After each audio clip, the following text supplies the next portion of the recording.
Oke, baik. Selamat malam. Kita lanjutkan untuk mata kuliah interaksi manusia dan komputer yang pada kali ini sudah masuk ke pertemuan kedua. Yang mana dalam hal ini untuk tool pengenalan dari interaksi manusia dan komputer adalah salah satu dari bahasa pemrograman, yaitu pemrograman Visual Basic. Kita akan coba. Di sini silakan nanti Anda bisa memilih menu untuk Visual Basic di sistem operasi masing-masing.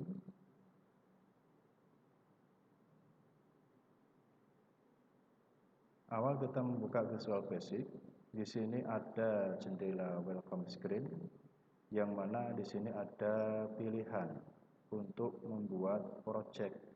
Dalam aplikasi VB-nya ini, kita nanti akan memilih project yang mana. Ada standar exe, ada aktif exe, ada aktif XDA, dan lain sebagainya. Oke, karena kita masih bersifat latihan, kita pilih standar exe. Pilih, klik open. Ya, di dalam ruang kerja Visual Basic ini akan saya perkenalkan bagian demi bagian untuk ruang kerja dari Visual Basic. Kita lihat di pojok kiri, ya, di sini ada ruangan pilihan, yang mana pilihannya ada beberapa yang dinamakan dengan komponen atau objek yang kita gunakan sebagai interaksi antara manusia dengan komputer. Ya, di dalam objek komponen ini, di sini ada beberapa pilihan, ada picture box, ada label, ada text box, ada frame, ada comment button, ada checkbox, ada option button, dan lain sebagainya. Untuk komponen picture box berfungsi sebagai komponen untuk menampilkan gambar, yang mana untuk gambar yang bisa digunakan adalah berformat JPG, BMP, format GIF, kemudian ikon, dan Windows Metafile atau WMF. Dalam komponen penampil gambar ini sama dengan salah satu komponen yang lain, yaitu komponen image. Ya, di sini ada dua komponen penampil gambar, yaitu picture box dan image. Kemudian ada komponen label. Ya, label di sini digunakan untuk memberikan suatu penjelasan atau keterangan di dalam formulir yang kita inginkan. Kemudian ada text box sebagai salah satu komponen yang digunakan sebagai inputan, ya, berupa isian secara interaktif dengan menggunakan keyboard. Kemudian di sini ada frame, yang mana frame ini berfungsi untuk membuat suatu grup komponen. Di sampingnya ada comment button sesuai dengan namanya, button perintah atau tombol perintah, yang nantinya bisa kita gunakan untuk membuat suatu tombol yang isinya merupakan perintah-perintah yang kita inginkan. Misalkan tombol simpan, tombol hapus, tombol edit, dan lain sebagainya. Berikutnya di bawahnya ada komponen checkbox dan komponen option button. Yang komponen checkbox di sini digunakan untuk membuat suatu isian berupa pilihan, yang mana pilihan ini boleh dipilih lebih dari satu. Nah, contohnya apa? Contohnya adalah isian untuk memilih hobi. Nah, tentunya untuk hobi di sini boleh dipilih lebih dari satu. Misalkan ada seseorang yang mempunyai hobi bermain sepak bola, kemudian catur, kemudian berenang. Nah, itu boleh dipilih semua. Nah, berbeda dengan komponen option button. Yang option button di sini digunakan untuk memilih salah satu. Contoh dari penerapannya adalah isian pada status menikah. Nah, tentunya status menikah ada dua, menikah dan belum menikah. Yang mana dua pilihan tadi tidak boleh dipilih dua-duanya, harus salah satu. Contoh yang lain apa? Contoh yang lain adalah untuk memilih isian agama. Nah, tentunya agama di sini ada 6, yaitu Islam, Kristen, Hindu, Buddha, Katolik, dan Konghucu. Itu tentunya tidak boleh dipilih lebih dari satu. Oke, kita lanjut. Berikutnya ada komponen combo box dan komponen list box, yang mana dua komponen ini merupakan komponen untuk membuat suatu isian dalam bentuk daftar. Nah, bedanya kalau combo box, komponen isiannya ini tidak bisa kita lihat semua sebelum kita klik drop down listnya. Kalau list box bisa kita lihat sebagian besar. Berikutnya ada komponen horizontal scroll bar dan vertical scroll bar, yang tentunya kita sudah tahu penggunaannya untuk apa, yaitu untuk membuat suatu scrolling. Ya, kalau misalkan scrollingnya itu berupa garis lurus tegak, maka kita gunakan yang vertikal. Tapi kalau garis lurus mendatar, kita gunakan yang horizontal scroll bar. Berikutnya ada komponen timer, yang mana komponen timer ini digunakan untuk membuat suatu fungsi yang ada hubungannya dengan data, tanggal, dan jam. Yang mana tanggal dan jam tadi untuk otomatisnya tentunya dia akan mengambil jam dan tanggal di sistem. Berikutnya di sini ada komponen drive list box, berfungsi untuk memunculkan daftar drive pada sistem operasi kita. Berikutnya ada dir list box untuk memunculkan daftar directory yang ada pada sistem operasi kita, dan file list box digunakan untuk memunculkan daftar file yang ada pada sistem operasi kita. Ya, tiga komponen ini umumnya saling berkaitan. Ketika kita memilih drive list box, maka akan mempengaruhi komponen dir list box. Ya, berikut akan mengupdate isi dari direktori pada drive tersebut. Berikutnya dir list box ketika kita memilih salah satu dari direktori, maka akan mempengaruhi isian dari direktori tersebut berupa file. Ya, di dalamnya ada file apa saja. Nah, kemudian di dalam file list box ini, untuk aturan defaultnya adalah semua file, semua ekstensi, yang mana untuk semua file, semua ekstensi ini bisa kita custom. Misalkan kita hanya ingin memunculkan file gambar saja, nah, maka kita bisa mengatur nanti yang akan muncul file gambar saja. Berikutnya ada komponen shape, yang mana shape ini digunakan untuk membuat suatu hiasan sifatnya. Apakah hiasan dalam bentuk kotak, apakah dalam bentuk oval, apakah dalam bentuk diagonal, dan lain sebagainya. Nah, komponen lain juga sama halnya dengan komponen shape, ya, sifatnya hanya untuk hiasan, untuk membuat suatu garis lurus, garis miring, dan lain sebagainya. Berikutnya untuk image, nah, tadi sudah dijelaskan, hampir sama dengan picture box, ya, yang merupakan komponen mengambil gambar. Kemudian di sini ada komponen data, digunakan untuk membuat suatu hubungan antara database dengan form VB. Di sini ada komponen OLE, yang mana OLE sendiri di sini adalah singkatan dari Object Linking and Embedding. Nah, dia berfungsi untuk membuat suatu link atau hubungan.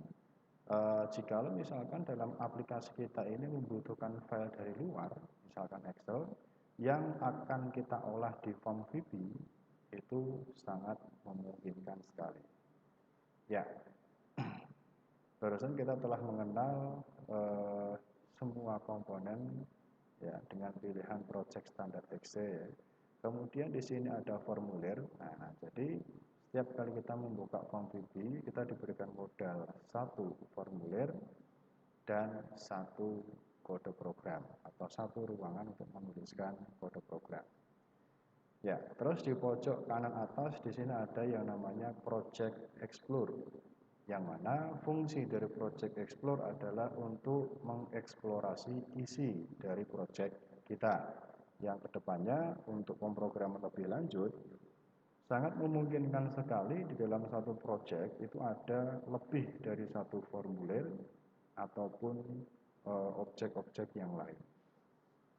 Di bawahnya ada properties Windows, yang mana fungsi dari window property ini adalah untuk membuat suatu kelengkapan atau pengaturan-pengaturan terkait dengan komponen yang akan kita beri pengaturan. Contohnya apa? Misalkan di sini ada komponen label, klik, ya, terus untuk menggambarnya dengan cara klik tahan dragging untuk ukuran sebesar apa yang kita inginkan. Dan kita bisa memberikan keterangan melalui window property. Nah, tentunya propertinya juga sendiri-sendiri, ya. Tinggal kita itu ingin memberikan pengaturan yang bagian yang mana. Untuk keterangan, pilihlah property caption. Berikan contoh di sini adalah misalkan forum latihan visual basic. Oke.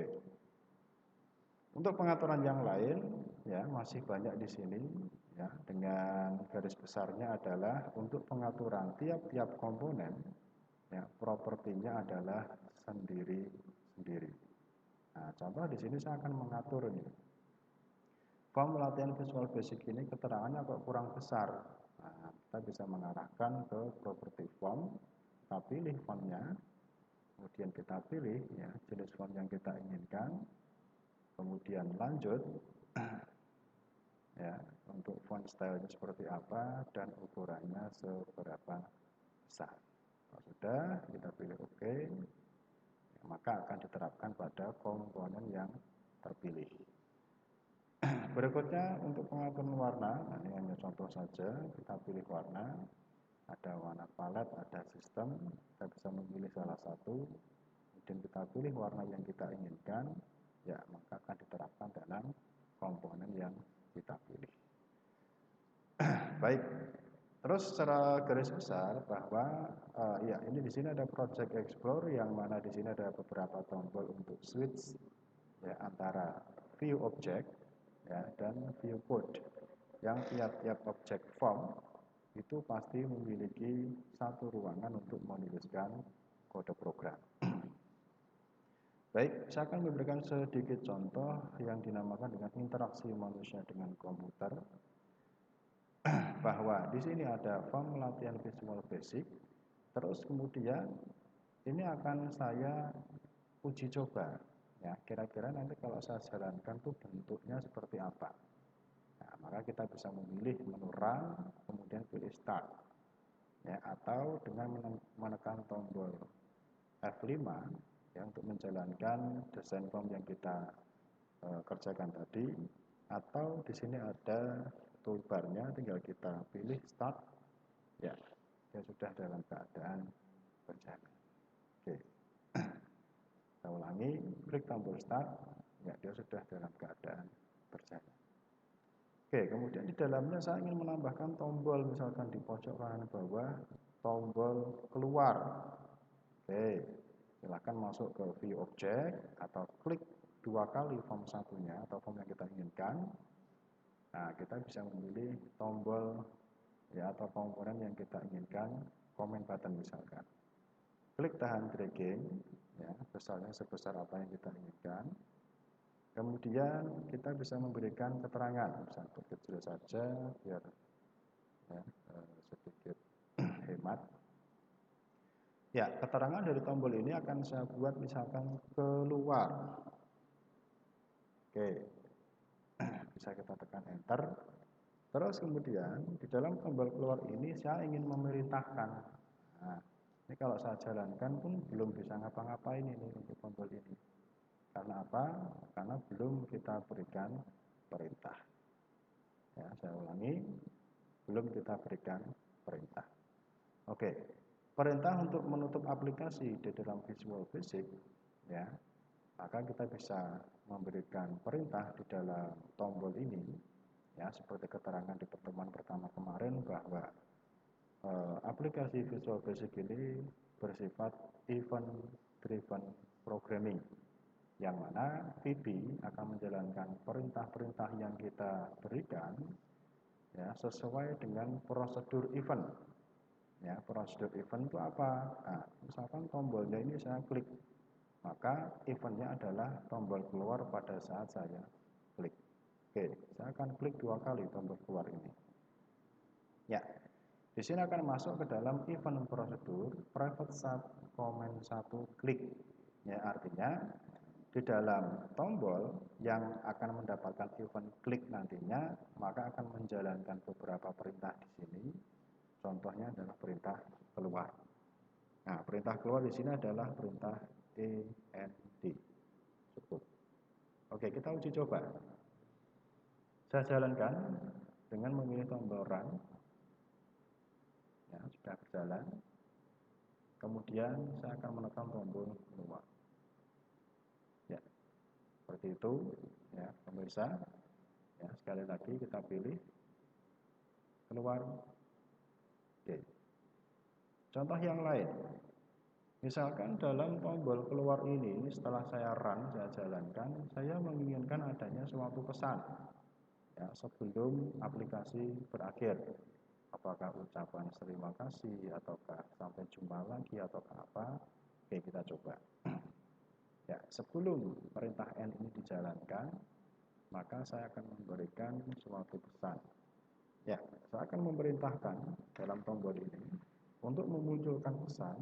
Perintahnya adalah MSG box, ya, spasi, misalkan hanya ucapan selamat jalan atau apa ya, ucapan terima kasih telah menggunakan aplikasi ini. Selesai. Ya, dengan perintah message box ya, kemudian pesan yang dimunculkan apa, maka nanti akan memunculkan satu pesan dengan satu tombol, yang mana tombolnya adalah tombol oke. Kita coba keluar. Ya, jadi pesannya akan muncul ya sesuai dengan yang kita berikan. Setelah saya oke, maka pesan ini akan dilanjutkan ke menjalankan perintah N, yaitu mengakhiri aplikasi. Baik, saya kira untuk pengenalan ruang kerja dan juga sedikit mengenai pengertian dari event driven programming pada pertemuan kali ini saya kira cukup. Terima kasih, sampai bertemu di